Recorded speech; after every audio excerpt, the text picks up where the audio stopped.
Live और Jharkhand live में आप सभी दर्शकों का स्वागत है। शराब घोटाले में मनी लॉन्ड्रिंग के तहत जांच कर रही ईडी में योगेंद्र तिवारी पर 5वीं बार पूछताछ किया जा गया है। सोमवार को 5वीं बार पूछताछ किया गया है। इस संबंध में बात करने के लिए हमारे साथ हैं झारखंड लाइव के प्रधान संपादक और वरिष्ठ पत्रकार श्री ज्ञानेश श्रीवास्तव जी। उनसे हम सीधा इस मामले में जानना चाहते हैं कि ये 5वीं बार जो योगेंद्र तिवारी जी से बात किया जा रहा है ज्ञानेश जी, तो इसमें संबंध में क्या खबर है कि बार बार क्यों उनको समन भेजा रहा है, बार बार क्यों पूछताछ की जा रही है? क्या ईडी वो पा नहीं रही है जो जानना चाहती है, अभी तक उसको जानकारी नहीं मिली है? बिल्कुल सही कहा आपने कि ईडी को वो जानकारी मिल नहीं पा रही है। दरअसल क्या है, आपको याद होगा जब आज से कुछ दिन पहले ईडी ने आप के जो व्यापारी है योगेंद्र तिवारी सहित देवघर, धनबाद, रांची, कोलकाता, दुमका तमाम जगह छापा मार करके इनसे जुड़े हुए तमाम लोगों को पूछताछ के लिए बुलाया और छापेमारी भी की। छापेमारी में नहीं निकला, अगर मिलता तो आज की तारीख में योगेंद्र तिवारी जेल में रहते, ईडी के कस्टडी में रहते।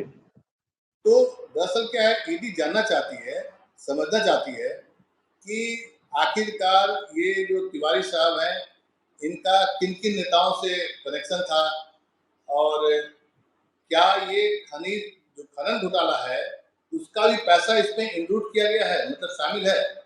इसीलिए ईडी इस पर बहुत बारीकी से जांच कर रही है। देखिए क्या है, ईडी को अब तक के छापेमारी में अगर कुछ मिला होता साक्ष्य ठोस, हम सब जानते हैं, पूरा झारखंड जानता है कि जोगिंदर तिवारी की हर सरकार में, हर पार्टी में अच्छी खासी घुसपैठ है। वो एक बिजनेसमैन है, तो बिजनेस करना है, सरकार किसी की भी रहे। लेकिन ईडी की कोशिश है कि इस बार जो छापेमारी हुई है उसका कनेक्शन किसी न किसी तरीके से खनन घोटाला के जो आरोपी हैं, जो जेल में बंद है, जिनका सीधा ताल्लुक झारखंड के मुख्यमंत्री हेमंत सोरेन से है, उनसे जोड़ा जाए। इसलिए ईडी ने जो जांच की और ईडी का जो जांच हुआ उसमें बैंक के अधिकारियों को बुलाया गया, उसमें ये समझने का प्रयास किया गया कि कहाँ पर लेन देन कैसे आया, पैसे, ये पैसे का रूट क्या है। आपको ईडी ने जो कल पूछताछ की उसमें 3 अलग अलग बैंक के अधिकारी को भी बुलाया गया और लंबी पूछताछ की गई। ईडी जानना चाहती है कि पैसा कहाँ से आया और यही वजह है कि लगातार वो दबिश बनाए हुए है जोगिंदर तिवारी पर। यहाँ तक कि जो देवघर में जो कुछ जमीन के जो ब्रोकर्स थे जिन्होंने जमीन लिया था, वहां भी पूछताछ की, उन लोग को भी पूछताछ के लिए बुलाया गया और जो पूछताछ के निकले उन्होंने बताया कि ईडी की कोशिश है कि तुम बताओ क्या तुमने पैसा दिया है योगेंद्र तिवारी को कैश में।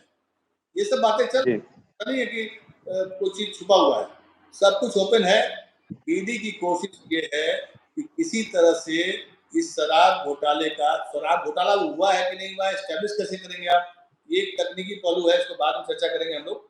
लेकिन जो ईडी के जो शराब के जो बड़े व्यापारी हैं जिनका कनेक्शन लगभग सभी प्रमुख दलों के नेताओं के साथ में है, और ये आज के शराब व्यापारी नहीं, रघुवर दास की सरकार थे और ये धीरे धीरे ग्रो किए हैं।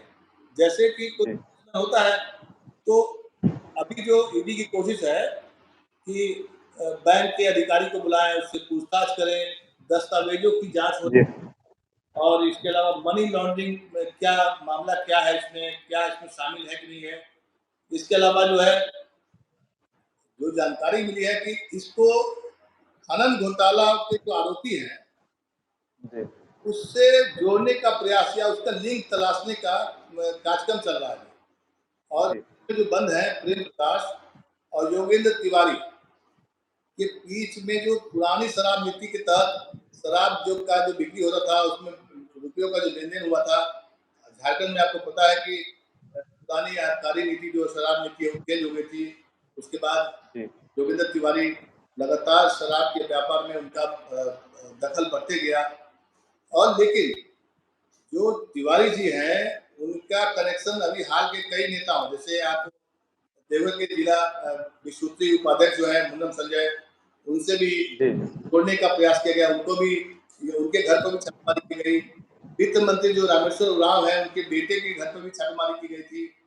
और ये सारा काम था जोगिंदर तिवारी के साथ में क्या इन लोग का कनेक्शन है और क्या मनी लॉन्ड्रिंग का कोई केस बनता है कि नहीं बनता है, इसकी कोशिश में ईडी लगातार कर रही है।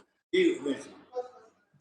ज्ञानेश जी, मतलब इस समय जैसे कि इसके राजनीतिक मायने भी क्या, जैसे कि देखा जाता है कि झारखंड में अभी कई नेताओं को भी इस संदर्भ में, कई लोगों को इसको टारगेट किया जा रहा है, बार बार पूछताछ किया जा रहा है, संदर्भ में बार बार भगाने की कोशिश कर रही है। तो इसके पीछे कोई राजनीतिक मायने भी हो सकते हैं कि वाकई में ऐसा केस बड़ा घोटाला हुआ है जिसका, और ये कब तक समाधान, आगे किस पे सामान भेजा जा सकता है और किसे किसे पूछताछ दी जा सकती है, इस संदर्भ में थोड़ा सा आप बताना चाहें तो बताइए।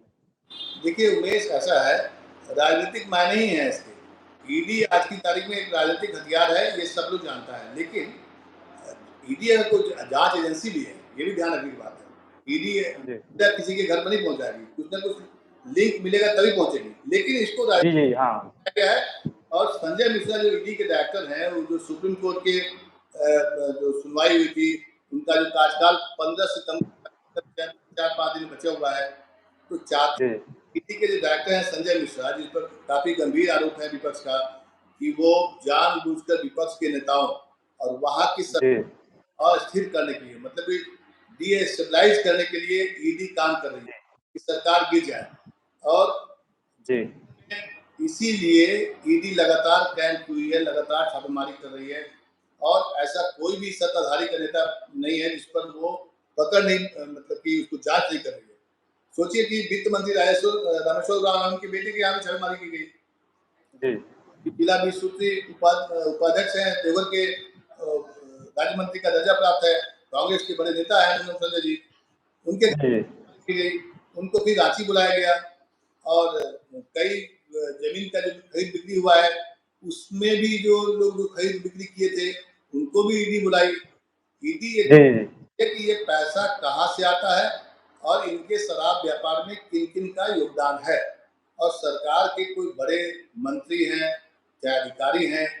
आपको पता है कि झारखंड में लगातार भ्रष्टाचार के जो मामले आए हैं, उसमें आप जी पूजा सिंघल का जो अभी भी जेल में है, हाँ हाँ जी वो जो मनरेगा वाला ये जो घोटाला हुआ था, तो घोटाले तो होते ही हैं, लेकिन अगर सही सफाई हो तब तो सब लोग शिक्षकों के जेल के अंदर हो गए। राजनीतिक मायने क्लियर है।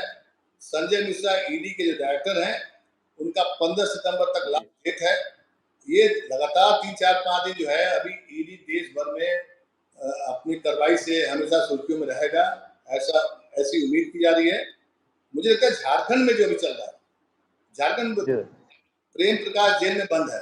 अब उनसे पूछताछ की जाएगी कि क्या ये मनी लॉन्ड्रिंग का मामला है, क्योंकि प्रेम प्रकाश जो बंद है, वो 1000 करोड़ के अवैध धन घोटाला और जमीन घोटाले में वो बंद है। और वो आपको पता है कि वो हेमंत सोरेन के करीबी है। लेकिन योगेंद्र तिवारी के बारे में ये भी बता दूं कि योगेंद्र तिवारी जी संबंध बड़े बड़े नेताओं से हैं, बीजेपी के कई बड़े नेता, और कई लोग बीजेपी के नेताओं ने सफाई दी है कि नहीं, हम एक समय जी अभी नहीं है, तमाम तरह की बातें आती रहती है। ये राजनीतिक एक तरह से घेराबंदी है हेमंत सोरेन के लिए, क्योंकि हेमंत सोरेन को लगातार ईडी भी 2-3 बार समन जारी कर चुकी है, लेकिन हेमंत सोरेन पहुंच गए हैं। तो कुल मिलाकर अगर देखा जाए ना, राजनीति के हिसाब देखिए, तो ये ईडी की जो कार्रवाई है, इसमें जी कोई प्यादा जाएगा जेल। अब जैसे हो सकता है कि 5वीं बार उनकी पूछताछ हुई है, और पूछताछ जी पांचवी बार बैंक के अधिकारियों को शामिल किया गया है, तो ऐसा लग रहा है कि बहुत जल्द जोगिंदर तिवारी को शायद ईडी अरेस्ट कर ले।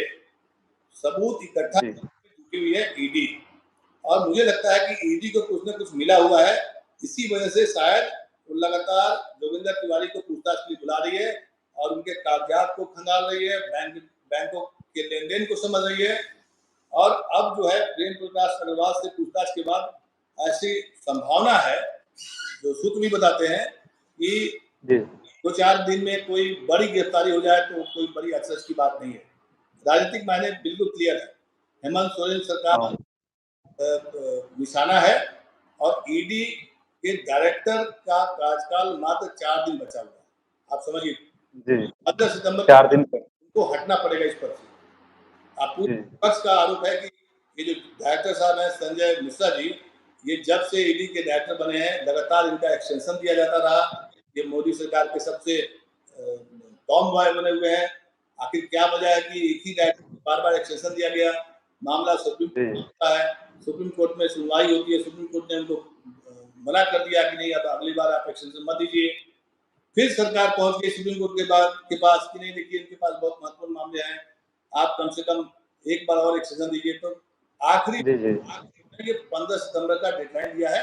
मुझे लगता है कि 15 सितंबर के पहले झारखंड में ईडी की तरफ से कोई बड़ी गिरफ्तारी करने की कोशिश चल रही है, देखिए क्या होता है।